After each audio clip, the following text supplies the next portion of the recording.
কামারপুকুরে বিখ্যাত ধর্মদাস লাহা জমিদার মশাইয়ের দুর্গা মাতা মন্দির আপনাদেরকে সুন্দর করে ঘুরিয়ে দেখাচ্ছি আর ইতিহাসটা তুলে ধরছি। দেখতেই পাচ্ছেন লাহাবাবুদের দুর্গা মাতা মন্দির। শ্রীরামকৃষ্ণ পাঠশালার সামনেই লাহাবাবুদের দুর্গা মাতা মন্দির। মন্দিরটি পূর্বমুখী। তৎকালীন জমিদার ধর্মদাস লাহা 1257 বঙ্গাব্দে বহু অর্থ ব্যয় করিয়া দুর্গামাতা মন্দিরটি পাকার মন্দিরে পরিণত করে।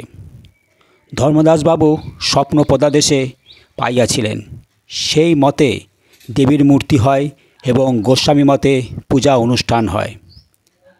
শ্রীরামকৃষ্ণ বাল্যকালে এই দুর্গামাতা পূজায় অংশগ্রহণ করিয়াছিলেন।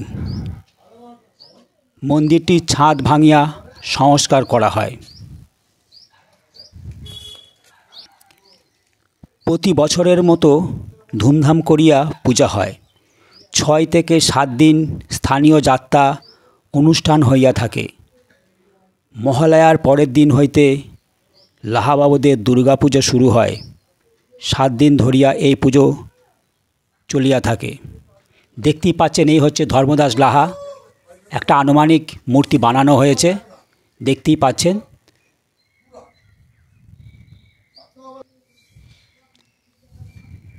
আপনারা যখন কামারপুকুরে শ্রীরামকৃষ্ণ মঠে বেড়াতে আসবেন তখন মন্দির থেকে মাত্র 1 মিনিটের হাঁটা পথ এই লাহাবাবুদের দুর্গা মাতা মন্দির।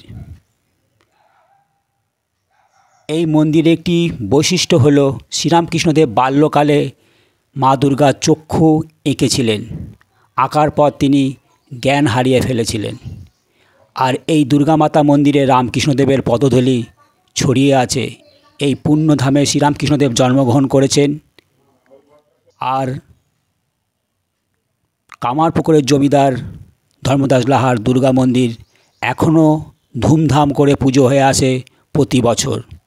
কামারপুকুরের সবথেকে পুরনো দুর্গাপুজো এই লাহাবাবুদের দুর্গাপুজো।